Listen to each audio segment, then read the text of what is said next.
Hello, and welcome to the Climate Academy by Grounded. My name is Tom Fiegel, the Executive Director of Grounded, a philanthropic organization created to catalyze urgent advancement and amplification of existing Earth-based climate solutions to preserve a livable planet by 2030. At Grounded, we are committed to bringing together the brightest minds and leading solutionists to foster greater collaboration, drive mass awareness, and scale nature-based solutions to urgently address the climate crisis and stay below 1.5 degrees Celsius in global temperature rise. I hope you enjoy our 60-minute panel discussion today. Stay for our live Q&A with our speakers and join the Grounded Climate community by subscribing to our newsletter. The climate emergency is real and it's happening now. Our planet is in crisis and we must act urgently and collectively to preserve our species. We have all the solutions we need, and I want to thank each and every one of you for joining us to learn and to collaborate and to take action together. I'd like to introduce you to our moderator of this panel, Hannah Apricot from the Abundant Earth Foundation. Hannah? Hello, everyone.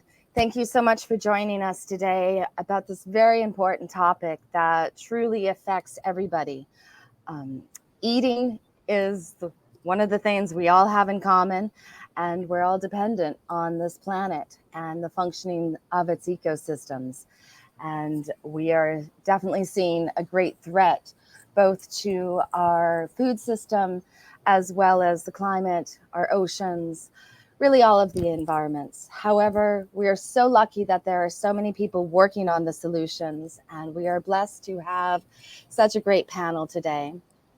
As Tom said, my name is Hannah Apricot. I am the co-founder of an organization called the Abundant Earth Foundation.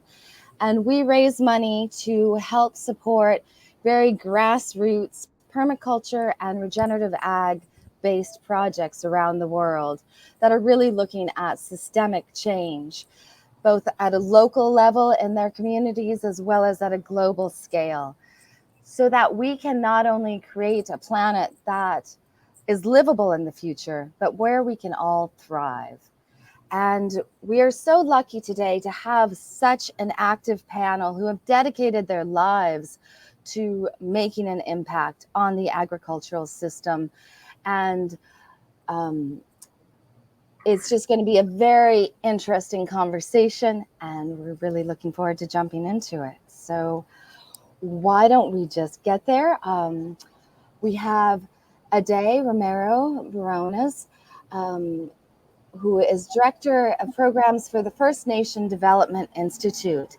And A-dae, would you please like to go ahead and introduce yourself and share the important work that you're doing? Cochiti se hopa, hin wakanima asa watyats kutitime osuta. My name is A-dae Briones. I'm Cochiti in Kiowa, and I am the Director of Programs for the Native Agriculture and Food Systems Program at First Nations Development Institute.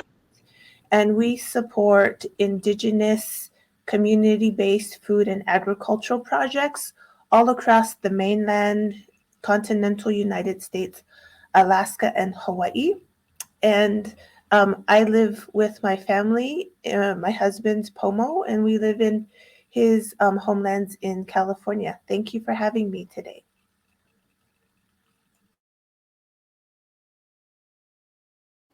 Thank you so much, A-dae. We're also today going to be hearing from Lauren Cardelli, Executive Director of A Growing Culture. Lauren, welcome. Thank you, Hannah and Tom, and pleasure to be among such great company with A-dae here. It's an honor. I'm with the Growing Culture, an organization, storytelling and narrative change organization that works towards food sovereignty for everyone everywhere. We work with peasant and indigenous communities all around the world who are at the front lines of real systemic change. Excellent. Thank you so much. And Amy Rose Fall is Executive Director and founder of the Virginia Free Farm. Amy Rose, good morning. Pakwanogzian Nipsuak. I am Amy Rose Full, and I founded Virginia Free Farm, and I'm also the director of the Urban Agriculture Collective, and I work with federally recognized tribes across Virginia. We have 6 satellite farms and 12 community gardens, and we are working towards food sovereignty, not just for my Native brothers and sisters here in Virginia, but also for the wider community in some, because we need to keep our food miles short and close to home if we are going to have a place to grow the food in the future. Yes, thank you. And we are very excited to welcome Bharatha Marwa, who is Senior Associate and Research and Knowledge Management of the Northeast Slow Food and Agrobiodiversity Society. It is a mouthful, and so we've also got a nice little acronym there. Bharatha, hello and welcome. Thank you, Hannah, for inviting me today for this program. I would thank Grounded for giving me this forum to talk about the work that we're doing in NSFAS. My name is Bharatha Marwa. I work as a senior associate in NSFAS for the last 5 years. So basically, the work that we do in NSFAS is the focus on Indigenous people food system with emphasis on agroecology, agrobiodiversity, and food sovereignty. And I'm hoping that today, when we have this program, I'll be able to share some of the work that we have done. Thank you. Excellent. Thank you so much. Well, let's just jump right into it, because everything from food security to healthy ecosystems, biodiversity, to farmers and ranchers' livelihoods, all of these are very essential to human survival. And yet, large-scale industrial agriculture is widely destructive to the planet. The most recent IPCC, the International Commission on Climate Change, report highlights that the stakes have never been higher and that the science is not ambiguous. We urgently need to shift away from harmful farming and ranching practices and transition to more climate-friendly food systems. And luckily, there are a lot of ways that we can do this. So, A-dae, I would love to hear more from you. And can you please tell us what is going on with agricultural at a global scale? And why is our current food system so problematic? Wow, that was like a big a big ball you just gave me. Well, I'll first start out by saying that agriculture in itself is an era, right? So it came after like the subjugation and the acculturation of indigenous people and their food systems. So we always have to remember that agriculture was meant to displace something else. And when we start to understand that, like the solutions to a destructive agriculture system become more apparent, because there are many communities, especially globally, that still maintain their indigenous food system that is probably more in line with nature-based systems as opposed to agriculture, which in itself is a very human, man-focused control system. Like when we look at like indigenous food systems across the globe, many of them begin with creation stories, with the human person being the very last person in the whole timeline of being on this earth. So if we think about humans as like the youngest and having the most to learn, like it kind of changes the way we look at agriculture and the system that we're operating in. And so to me, when we talk about global scales, it's always important to remember that there are many indigenous communities, despite the acculturation and assimilation, that still maintain indigenous food systems that are operating today. We just sometimes forget to include them in the conversations about agriculture. Such an important point. Before we go on to the next question, I wonder if you could just expand for another moment on how can the rest of the world learn more about these Indigenous practices and try to implement them into not only just our farming practices, but how we relate to the planet and to each other ourselves. And that's still for you, A-dae, if you don't mind. Okay. Sorry, yes, just a little bit more.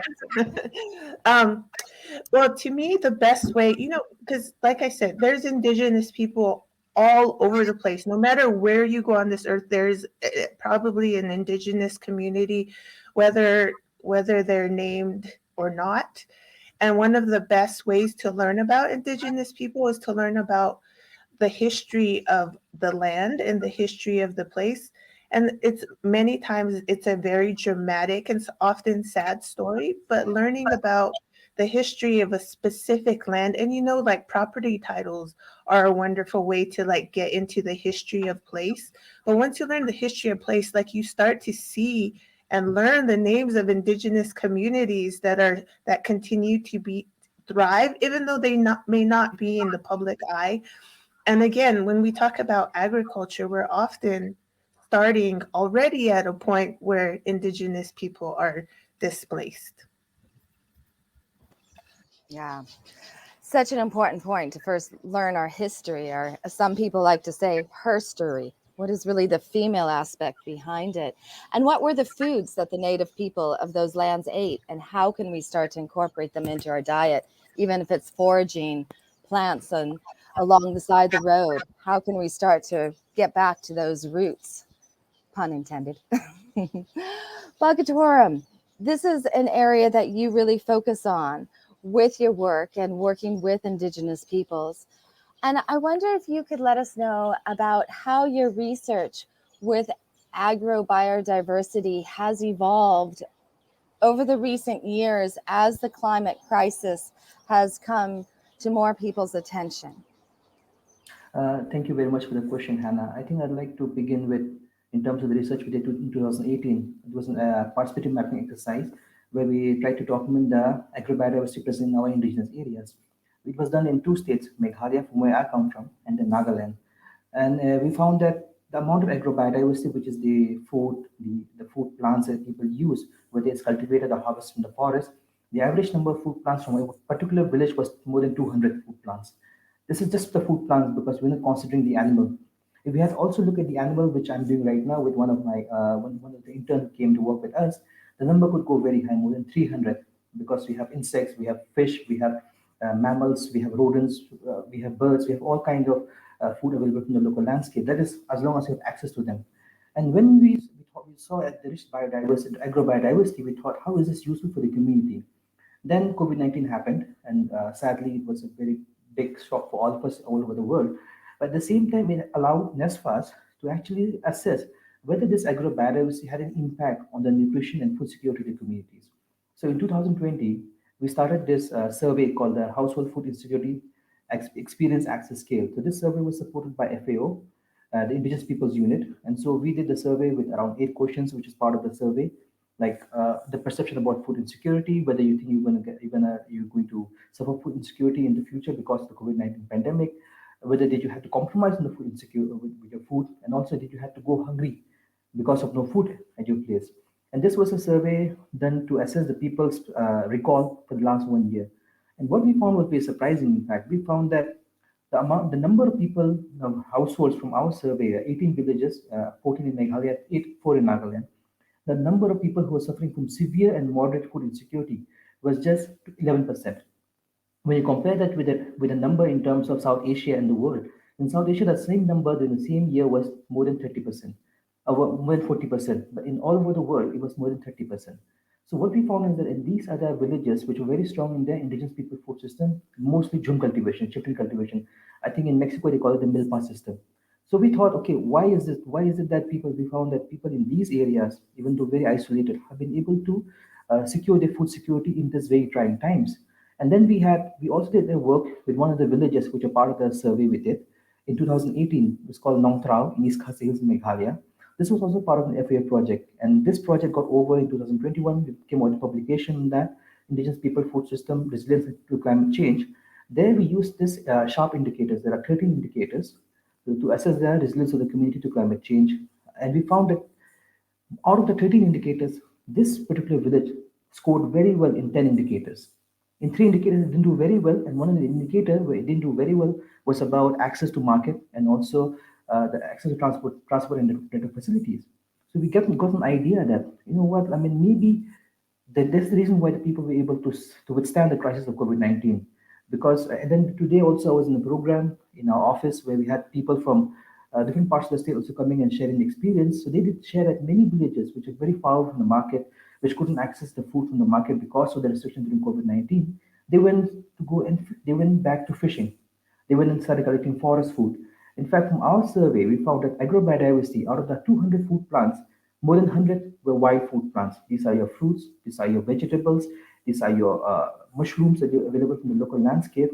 So it shows that indigenous people food system, whether it's climate change, whether it's COVID-19, whether it's any kind of adverse stress conditions, if as long as they have access to the land, their rights are being respected, they can be resilient. And I think this is very, very important finding for us. And I think we are very happy with the finding. I think you all can, because we are trying to make a video about this finding that we had in terms of the household food insecurity experience skill with the FAO Indigenous People Unit. The moment that video is out, I hope you can also have a look at that and share the video. But for me, it's a very eye-opening experience because like the COVID-19 was very bad, but still we were able to cope with that. And hopefully with the climate change also predicted to be very bad, I think our indigenous people food system has a lot of potential to help us adapt to the climate change. Thank you. Wonderful. So fascinating. And just really showing how directly connected the health of the planet, the health of the ecosystems, the health of the animals that depend on those ecosystems tie in with our health, because we too are also dependent on a healthy planet. What is the best place to access your research and these studies so that other people can incorporate them into their work?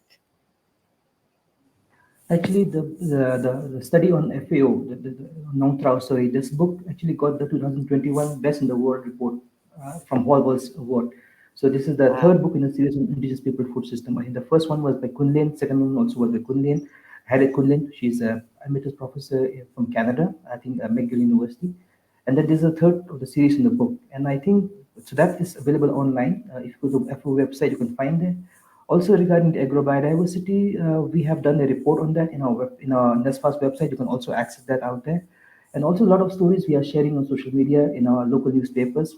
So that also you can check. In fact, we have a local newspaper called the Shillong Times, which is the most important newspaper in the state. There we have a lot of our stories on indigenous people food system, the solutions and the challenges they are facing, and also in terms of all the work that we have done. So if you want, you can have a look at all this publication that we have with us. Wonderful. And I'm sure that grounded.org, our wonderful host today, will have links to at least everybody's websites, but hopefully also links directly to these studies so that we can all now get out and help share this information with others as well. So thank you so much for your work. Amy Rose, you're joining us from the East Coast of the United States. And I'm wondering how climate change is already starting to affect your farm and what you're doing about it. So actually, increased storms because of climate change and incursion of saltwater is a really big issue on the East Coast here. And so we're actually part of a working group called RAFT. That's several colleges in the area trying to kind of brainstorm with food justice advocates, people that work in ag, government and local officials, to see what we can do to be more climate ready and resilient in the future. One of my big things is keeping things close. We do burn way too many fossil fuels, and the East Coast here has abundant natural resources, especially where I am in the mid-Atlantic, which is the Chesapeake Bay watershed. It's absolutely amazing. the dirt's great, the climate is great. And I really think that we are strategically positioned to kind of take over as one of the big vegetable or breadbasket areas of the US because of what's happening in the West right now between drought and wildfire. And it makes no sense to me why we have kind of come into the system that we have. Well, I understand that it is to enrich the few and they don't worry about the rest of us. It's bananas. I mean, Virginia in particular, I think they have more cow-calf operations than a lot of other places in the US. And none of them are finished here, despite the fact that we have massive amounts of available grazing land. They're all shipped very slowly. Once they're born, they're shipped west to be finished on CAFOs. And then shipped back to us after it's been processed. That's madness. That's absolute madness. We are literally doing this to ourselves. And unless we can start creating, real viable alternative modeling that takes the food shed and makes it smaller and empowers the people that grow the food and eat the food, which is all of us, I don't know how that's going to change, because I guess it's the Audre Lorde thing. The master's tools will never dismantle the master's house. We have to do it for ourselves, because a lot of people want to talk about it, but a lot of people don't want to be about it. And theory without direct action isn't anything. If you're not willing to put in the work, not just for us, I realize that by making sure that the community members in Central Virginia that I serve and empower, because we don't just give food away or grow food for donation. We actually empower individual families and tribes and communities, whole neighborhoods, to grow their own food and kind of check out of that system and understand that we have the power to do this on our own. And if we can do that, if we can scale up, because what I do is not hard. It's very easy and it's very scalable and networkable if you find other people that are motivated, that care about these things.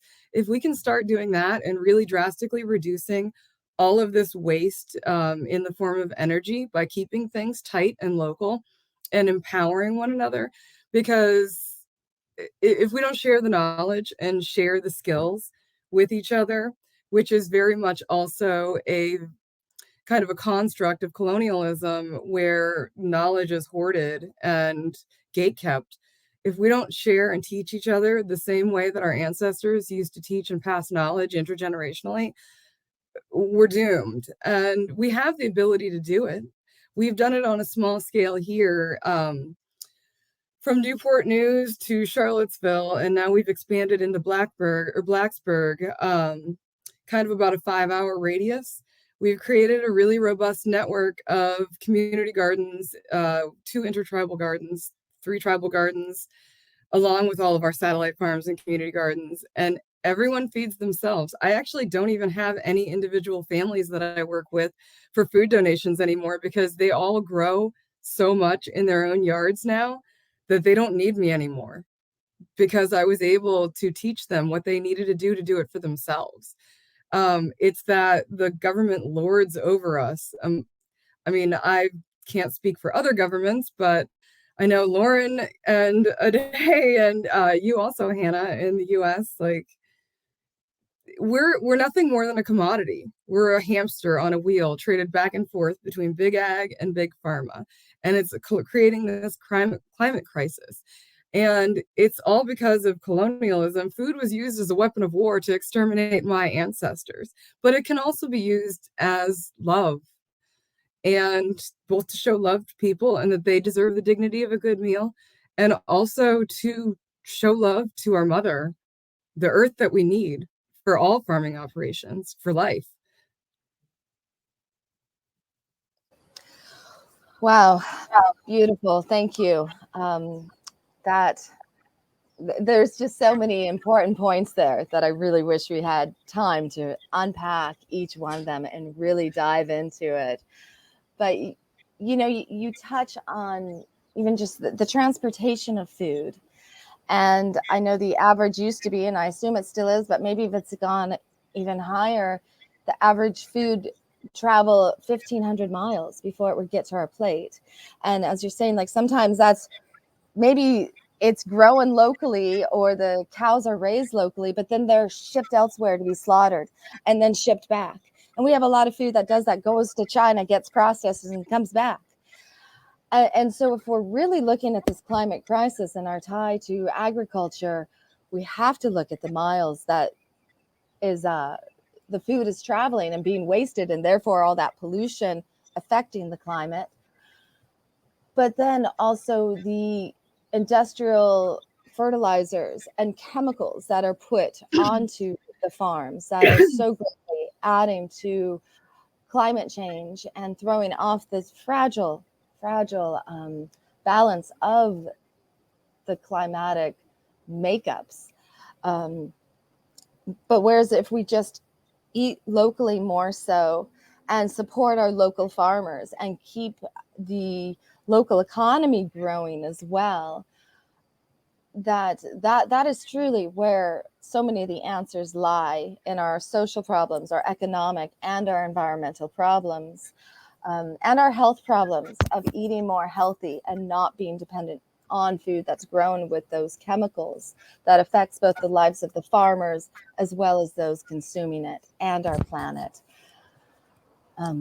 My last little point I want to highlight from what you've mentioned is that on the East Coast, you're getting ready to be able to take on some of the burden that the California breadbasket is not going to be able to keep meeting to feed the people of America and so much of the rest of the world that we export to. At Abundant Earth Foundation, we're really looking closely at how can we rehydrate the land?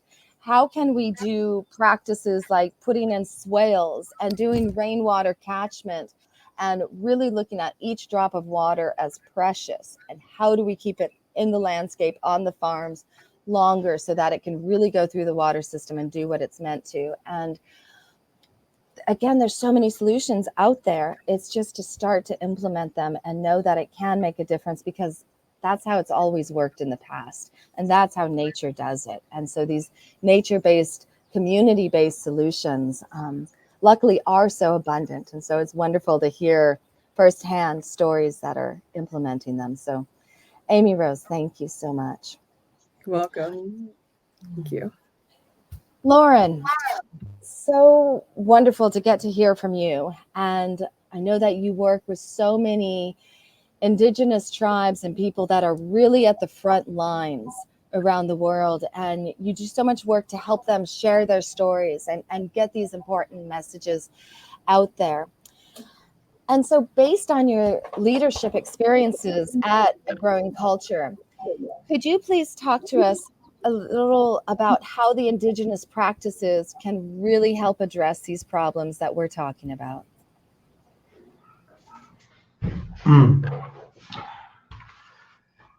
Yeah, I think, thanks for the question, Hannah. Before I touch on the Indigenous practices, I'd love to just kind of piggyback on what was being said. I think localism is so important, right? What Ramiro was talking about is shortening our supply. But I think when we look at the landscape of the world, right, and historical legacies, like, at the root of the word colonization is kuleri, to cultivate, which touches on what A-dae was talking about. Like, at the root of these systems is injustice. So when we talk about fixing something designed to exploit and extract, it's like, what are we talking about? We need to dismantle and rebuild something new. And I think when we're working on localism, so often, like in the Western construct, like activism kind of takes on the same path of like Scientology, right? Which is where you have to, like, the more you pay in, the more spiritual or holy you are. And I think like this is really dangerous. And what happens is, like, we have these concepts of like of localism that favor the elite.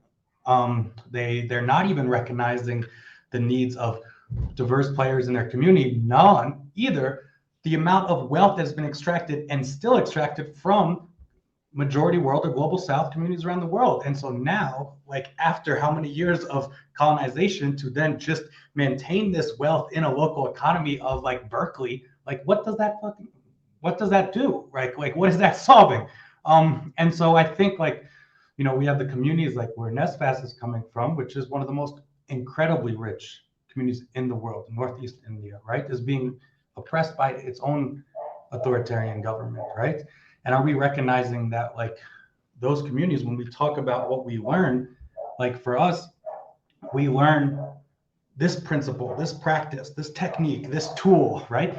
And so for so many white people around the world, they love like to cherry pick these ideas of indigenous knowledge without recognizing why are these ideas birthing? Why are they being created? Because they're radically, fundamentally challenging the way that we exist here with each other, with ourselves. They're being birthed by radically non-commodifiable mindsets, right? Non-capitalist points of view and perspectives. And I think so often, like we celebrate these innovations, but what we should really be doing is looking at the social structures that are set in place. You know, in Meghalaya and Nagaland, there's incredible matrilineal communities that are like looking at value of like who is that passed down to, right? Like all over the world, communities are working in collaborative ways because you know what? Like the world's most renewable resource is collaboration, right? And that's what we have. Like we're a part of this ecosystem. We're here to generate it together. And I think that's like, it's really important for us to recognize that like, it's not just about building soil. It's not just about this companion plant or this technique to preserve dates or figs or whatnot. It's about like radically reimagining a way of living that dismantles the systemic white supremacy, patriarchy, and social stratification and hierarchy that is existent and rampant in our societies. You know, and I think that's where what we have to learn from these communities. I hope that answered your question. I'm sorry. No, it's very important points. And we can actually take a little bit longer to unpack it a little bit more if you'd like, because yes, I come from the permaculture movement. And once more people start to understand that, it's like, okay, yes. And the problem can become the solution. And that's what we talk about a lot in permaculture, and honoring indigenous ways and learning from nature. And then that kind of has grown into, now we talk about the regenerative agricultural movement. But really, I think what we need to be talking about is resiliency, and how do we become more resilient in our communities. And COVID really helped bring that to the global stage of the importance of being able to depend on yourself and your community for the food, and but also at a much deeper level, like you're unpacking there, Lauren, and really looking at the history and the colonialism and how that is still affecting so many people today. And both A-dae I'm just gonna stop right there, Hannah. Well, I was just going to call on you, A-dae. So yes, A-dae, please. I would love to get both yours, and if Lauren has a few more things to say about regenerative agriculture and how can we shift these thoughts. So please go ahead. I'd love to hear what you think. Yes. So permaculture, regenerative agriculture, like the titles that you place on different practices that are different than mainstream agriculture, to me, still miss the point.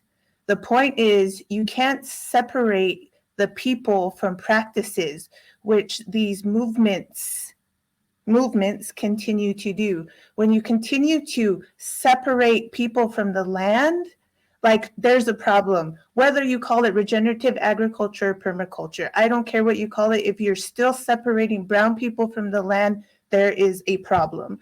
The other part of this is that, as Lauren said, like it makes people feel better to plant, like, you know, a cover crop. Maybe it makes people feel better to count how many drops of water is like being put back into the land. But the reality is that Indigenous people need to be reattached with the places of our ancestors. Like that is radically rechanging how we do things, because when we continue to organize ourselves in ways that we just relabel and repackage and it makes society feel better, we're not really changing things, because really, like, we're still placing the burden of like a changing climate on one sector, on people who are growing food. But in reality, we all have a role in this whole system, because if we continue to constantly be convenienced, like if our idea of getting food is jumping in the car and going to the grocery store and paying your $2.99 for your banana or whatever you're eating, and it doesn't include other people, and it doesn't include like real life human beings who are brown and who are like different colors, and who, like, if it doesn't include a community, you are still contributing to a system that is damaging how we operate in this world. And so like I always find it fascinating that like regenerative agriculture, permaculture, like they call themselves a movement. What we do and what we support at First Nations are not movements. Indigenous people have continually and always been building community, feeding ourselves, fighting to be on our lands, fighting for the relatives of water and plants. Like there's no beginning and end to that. So like I'm not part of an Indigenous movement. Like I am Indigenous. Like I don't have the privilege to say that like I'm part of this movement or that movement, because like this is real life. Like this is intergenerational. Just like Ramiro said, this is generational. Like the baton has been passed to me, and I have to continue that Indigenous thought frame. And unfortunately, it means that I have to challenge the way we're thinking about like maybe altering the system a little bit. No, we need to radically rethink, and re-see how we're operating in this whole space. Yes. Thank you. Thank you so much. Lauren, would you like to add a little bit more to that? I mean, who needs to add anything after that? Really, I think for a lot of white people, they can see the elephant in the savannah and not the elephant in the room, right? Which is their own privilege, which is our complicity and our benefit from systems of injustice and oppression. And I think that needs to be addressed. And so for these branded terms that essentially co-opting, putting intellectual property rights and commodification licenses around indigenous and peasant practices, that's what they are. And they basically become another like tagline on your LinkedIn profile, so that more white people can talk about something they shouldn't be talking about, right? Like people that have been disconnected from the land are now experts on how to fix a food system when they've never farmed before. And it's like absurd that how this happens. And I think what A-dae is saying is like incredibly important. It's like we have to reimagine, we have to revision ways of living, right? This isn't about movement building. This isn't about like virtue signaling or tagging. We have to actually really confront the systems that hold us all down, right? And I think that when you reduce a lens of a food system, right, and you say the solution to fixing our food system is about soil carbon, right? What does that mean to people that don't have land? What does that mean to people that have been displaced off that land? What does that mean to the people all around the world? Like, it's a privileged landed point of view that you're starting with. And this is what we're doing. It's like, you're creating these narratives that further whitewash a food system, which is 99% not white. And I think we have to recognize that reality and start to really redefine the ways that we're engaging and supporting, right, these communities and movements. And I really appreciate everyone here today that's on this panel with me, because they're all inspirations, which like is why that like this work is so important, because everyone is doing that right now, and it's like important to listen to these communities themselves. I always thought it was bizarre and almost perverse that the whole regenerative and permaculture movements or whatever. It's just new marketing buzzwords that come out for the commodification of culture around agriculture and land management. And it's absolutely bizarre. It's just feeding more money back into the machine by anointing people, as Lauren said, to be an expert on something that's not theirs to begin with. It's fascinating to me and so bizarre. Mm-hmm. Yes.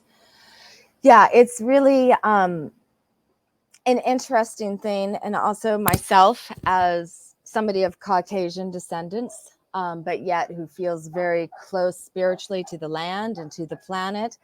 You know, I can't help the color of my skin. I can only help what I do with it. And every day when I get up, what are the actions I take to help support those who are fighting for their communities and their community rights to not only be able to grow food, but just survive and to continue on their culture? And how can I help make a difference? And these are questions I do ask myself every day. And we talk about the importance of imagination and changing the narrative. And I think part of our problem is that we have gotten so complacent and will go along with the story that we're going to hell in a handbasket. There's nothing that can be done. It's just all going to crumble. Well, that is no way to go towards the future. And I think one of the most important things we can all do is to truly imagine the future we want and our connection to the planet and to each other, and to move towards that with direct action and direct steps, and to really look at how do we reimagine the future. And so, Bhagatoram, I wonder if you could share from your perspective a little bit of how we can help to change this narrative, to change how we look at large-scale farming systems and how to incorporate more of these indigenous wisdoms and ways that we can all reconnect back to the land. Thanks for the question. It's a bit difficult question, but I'll try my best to answer as much as I can. I think first of all, for indigenous people like me, like some of the panels who are here, recognition is a very important part. India is a country which has very good laws regarding indigenous people, but they don't call them indigenous people, they call them tribal people. And even then also there are attempts to actually co-opt them into the mainstream narrative by calling them people from the forest, not actually indigenous. There's a big difference out here. So that is very important. Even I think in India we have good laws, but in spite of that, the areas where indigenous people are staying have been confiscated, have been encroached upon by not, I would say, multinational corporations, but even by our own corporations, for coal mining, for lignite mining. I think you might have heard of stories, so many stories of Naxalite movements in central part of India, which was an outcome of the disposition indigenous people are facing in their areas. So I think stopping that is very, very important. And one very important way in which indigenous people are marginalized is also because the knowledge system is being marginalized. They consider the knowledge system as, okay, this is a hocus pocus. I mean, it doesn't really mean anything. It can't stand up to scrutiny, because if you use a scientific method, the rigor of scientific method, you can't really find any value in those knowledge systems. But for that, I think there's a very important statistic that we can look at. 80% of the biodiversity that exists on the planet today is found in 25% of the land, which is inhabited by indigenous people. What does that tell you? If the more than 80% of the biodiversity is in the land of indigenous people, and they have been staying there for thousands of years, they must be doing something right. I mean, they must have some system in place to make sure that the system continues in a sustainable manner. And so I think recognizing the importance of indigenous knowledge is very important. And in this regard, I think there's some good development happening. In FAO in 2020, they started the Global Hub for Indigenous Peoples' Knowledge. And in 2021, they brought out a paper called the Vipala paper. It's the white paper on indigenous people knowledge system, where actually this paper was contributed by 60 organizations from all over the world, many of them indigenous. I think NSFAS was very fortunate to be part of that process, where we also had submitted our submission out there, which is part of the paper. And the paper did talk about many things in terms of how does indigenous people food system, knowledge system actually preserves biodiversity. The simple fact that 80% of biodiversity is in indigenous land is a very important point in that. How does indigenous people food system, the knowledge system, which actually holds together that food system, contributes to healthy diet and nutrition? Like first, a very, very important example, I think, from our own work is that when we talk about agrobiodiversity, more than 200 food plants, out of the 200 food plants, you have actually, let's say, more than 100 of them coming from the forest. And these are all rich in micronutrients. Now, why is it very important? You think about the statistics right now, you have 2 billion people in the world are obese, and 2 billion people are highly malnourished. I mean, they're suffering from what you call it hidden hunger, this malnutrition because of micronutrient deficiency. This is because a lot of the food is processed, it doesn't have any value, I mean, doesn't have any nutrient value, so people are either obese or they're lacking micronutrients. Now, what happened during the COVID-19? COVID-19 affected people with with low level of immunity, and that immunity comes from the food that you eat. So that's very, very important. So the food that are found from indigenous people land, indigenous people food system, which is actually based on the indigenous people knowledge, it's a very big, I think, empirical evidence of the system is working. And of course, climate change. Now, when you talk about climate change adaptation to it, one very, very important point, which the Pipala paper has made it very clear, is diversity. If you have diversity, what does it mean to have diversity? Diversity in land uses.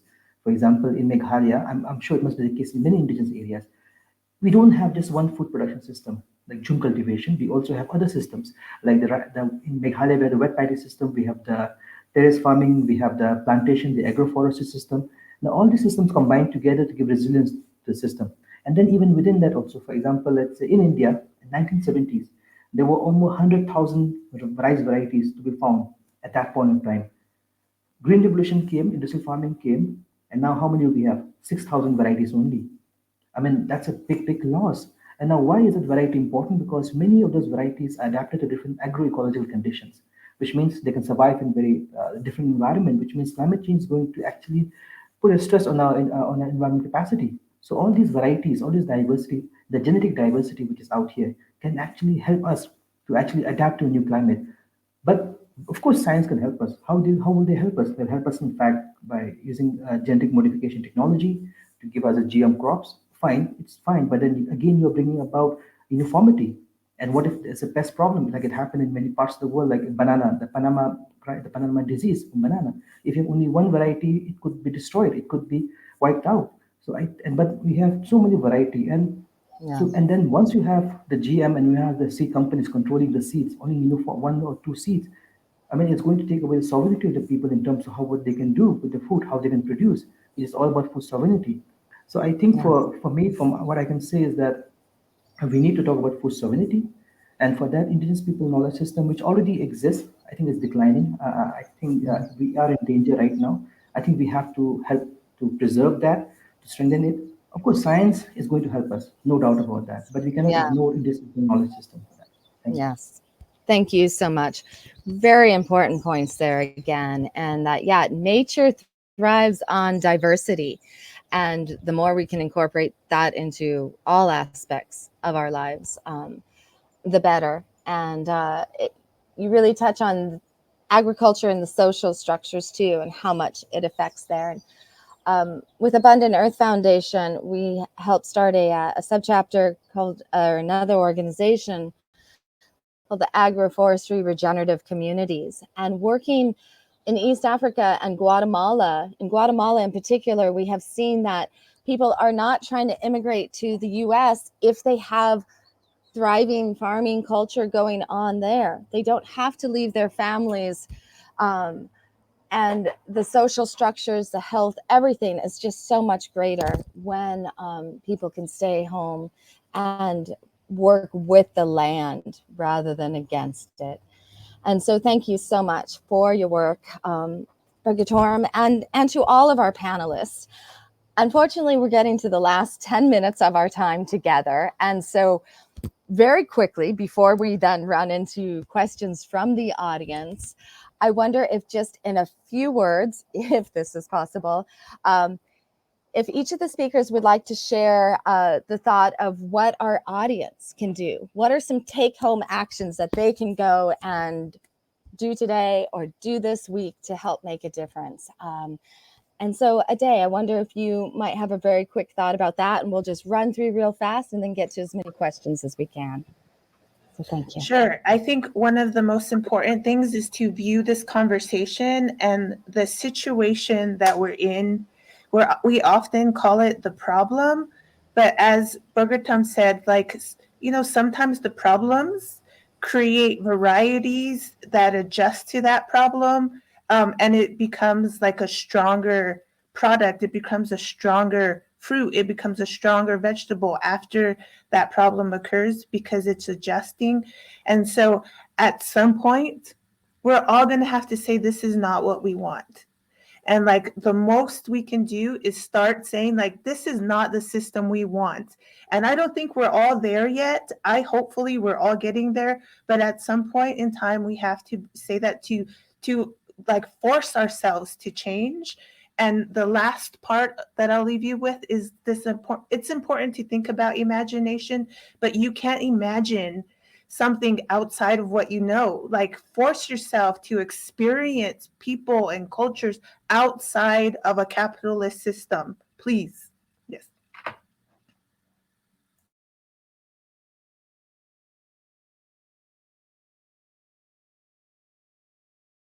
Can't get my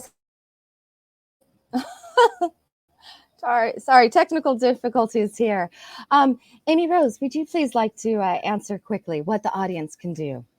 Kind of just to echo what A-dae said, I was going to say, get uncomfortable. One of the things that I love to do with the people that bring their kids to come out to learn is teach them about the traditional foods in our area. And that sounds bad by saying get uncomfortable and learning about traditional foods. I didn't mean to make it sound like that in that context, but because they're amazingly delicious and wonderful. Learn about what the original stewards of your land did and start practicing it, or go to them for help and learn from them, not commodify them and make new permaculture courses, but learn about what is available readily that we have forgotten as a society. And don't just do any ridiculous empty land acknowledgements. Treat the land underneath your feet with the same care and respect and abundance as it shows to you every single day. If we don't do that now, yesterday, last year, it won't be there to take care of us in the future. Yes, definitely. Bigatorum, what suggestions, especially coming from India and where you are, what can this global audience that we have here today at grounded.org, what can they take away and implement into their lives? I mean, it's very difficult. I can only say that look at the statistics. 20% of the greenhouse gas emissions come from conventional agriculture. If you include the activities associated with that, it becomes 30%. And we are facing climate change crisis. So there's something wrong with the current model. I mean, I think we have to think about it. So I think just the fact that we understand that there's a problem right now will be a good solution for. I think that's the beginning part for me. That's all I can say. Thank you. And Lauren? I'd say tapping into the uncomfortability, and what A-dae was saying is like, look into the mirror, right? Reflect on our role in systems of injustice and oppression. And I think while we're looking at ourselves, look at how everything that we're experiencing in this world right now, like the ways that we engage, are held up not by facts, but beliefs, right? Like thou shalt not kill, like our nationalities, the need for governance or the UN, our faiths. These are built on beliefs, right? We talk about fake news, we talk about science is real, we talk about the evidence. Evidence has been there, but our beliefs and our hearts aren't. And patriarchy, capitalism, these systems that we're against, we don't need facts to disprove them. We need to challenge our beliefs and tap into that. And I think that's really important, is like in that journey, recognize that,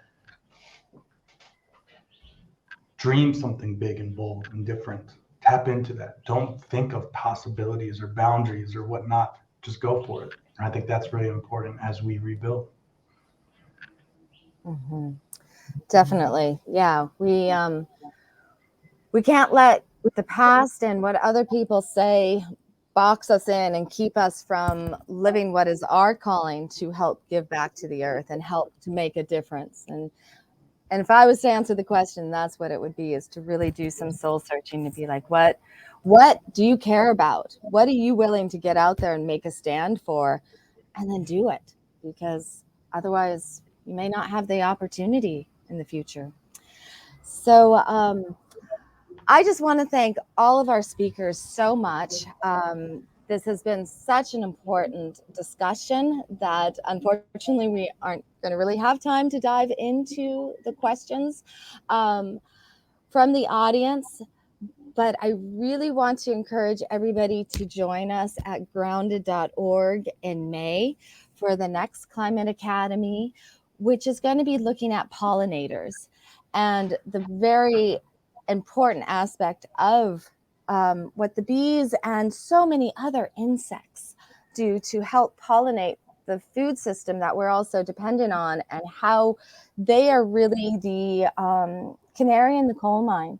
And we have to look at their health and what we are doing with our chemical agriculture and how that affects pollinators and therefore us and our future. So yes, would somebody like to jump in real quickly on that topic? Or I just heard somebody say something. No. Okay. Little interference there. Well, unfortunately, we're out of time anyways. And so A-dae, Lauren, Amy Rose, Bigatorum, I thank you so much. And Tom, thank you so much for founding grounded.org. I feel such a kindred spirit to the work that your organization is doing and the messages that we're trying to get out at Abundant Earth Foundation as well. And that's what it's going to take, is all of us collaborating together. Like Lauren said, that's our greatest resource, is collaboration. And so that's another question to ask yourself today. Who can you get out there and collaborate with? And really do take the time to please learn about your local history and what happened to the people that were the first people of that land. And how can you learn from that and give back and try to incorporate that wisdom and that connection to the planet into your daily life. And so before we sign off, I just want to say, actually, Julia Jackson, thank you for founding grounded.org. Tom, you're carrying the torch and we appreciate that. And please do check out the website to get the links to all of our speakers and their organizations, and continue to learn and to love and do what you can every day to make a difference, but mostly to really enjoy this amazing planet that we have and these amazing people that are walking it with us. So thank you, everybody, for walking with me today. And blessings on your path. Kutsi Wubani. Yeah, thank you. Thank you.